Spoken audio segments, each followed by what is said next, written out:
Hello friends, welcome to Kavi foods.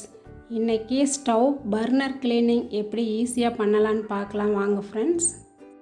இப்போ பாருங்கள், burner இந்த அளவுக்கு இருக்குது. இதை வந்துட்டு நம்ம ஊற வச்சு க்ளீன் பண்ணால் சூப்பராக பளிச்சுன்னு ஆயிரும். இப்போ இதில் சுடு தண்ணி நல்லா கொதிக்க காய வச்ச தண்ணியை இதில் மூழ்கிற அளவுக்கு, அந்த பர்னர் மூழ்கிற அளவுக்கு ஊற்றிடுங்க. அது கூடவே ஒரு எலுமிச்சம்பழம் ஃபுல்லாக பிழிஞ்சு விட்டுருங்க. இப்போ எலுமிச்சம்பழம் பிழிஞ்சு விட்டதுக்கப்புறம் இதில் ஈனோ பவுடர் சேர்த்துடலாம். நான் ஒரு பாக்கெட் ஈனோ பவுடர் எடுத்துருக்கிறேன். இதை இந்த தண்ணியில் சுடு தண்ணியில் சேர்த்துடலாம். கொஞ்சம் கொஞ்சமாக போடுங்க. இது தண்ணி சுடு தண்ணிங்கிறதுனால கொதித்து மேலே வரும். கொஞ்சம் கொஞ்சமாக சேர்த்துட்டு இதை போட்டு விட்டுருங்க ஃபுல்லாக ஒரு பாக்கெட்டையும். நான் இப்போ நைட்டு இதை போட்டு விட்டுட்டு வச்சிட்றேன். காலையில் எப்படி இருக்குன்னு பார்க்கலாம். பாருங்கள், இப்போவே ஓரளவுக்கு க்ளீன் ஆயிடுச்சு. இப்போ கையால் நல்லா அழுத்தி தேய்க்கும்போது அந்த கருப்பெல்லாம் வந்துடும். இப்போ தேய்க்கும் போதே வருது பாருங்கள், இந்த மாதிரி வந்துடும். அதுக்கப்புறம் இதில் நம்ம அந்த ப்ரஷ், ஸ்டீல் ப்ரஷ் இருக்குல்ல, அதை வச்சு நல்லா தேய்ச்சோன்னா பாதி நல்லா க்ளீன் ஆயிரும்.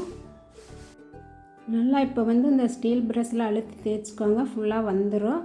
நீங்கள் 3 பர்னர் போட்டு க்ளீன் பண்ணுறீங்கன்னா இன்னொரு பாக்கெட் சேர்த்து ஈனோ பவுடர் சேர்த்துட்டு இதே மாதிரி செஞ்சுக்குங்க.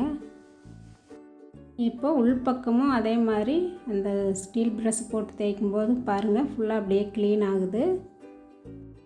இப்போது ஃபுல்லாக தேய்ச்சாச்சு. பாருங்கள், அந்த பாத்திரத்தில் எவ்வளோ அழுக்கு இருக்குன்ட்டு, அந்த அழுக்கு எல்லாமே இதில் வந்துருச்சு.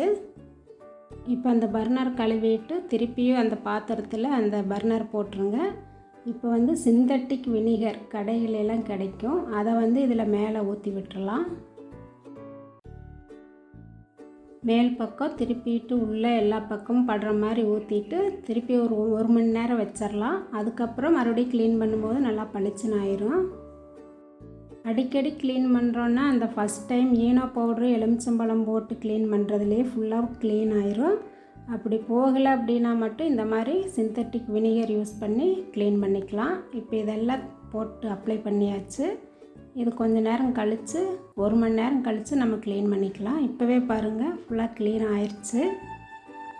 இனி பாத்திரம் கழுவுற சோப்பு இல்லை லிக்விட் இருக்கும்ல, அதை வச்சு ப்ரஷ்ஷை வச்சு, ஆகாத ப்ரஷ் வச்சுக்கோங்க, வச்சு நல்லா எல்லா பக்கமும் நல்லா தேய்க்கும் போது நல்லா அந்த அழுக்கு, அந்த கேப்பில் இருக்கிற அழுக்கு எல்லாமே போயிடும்.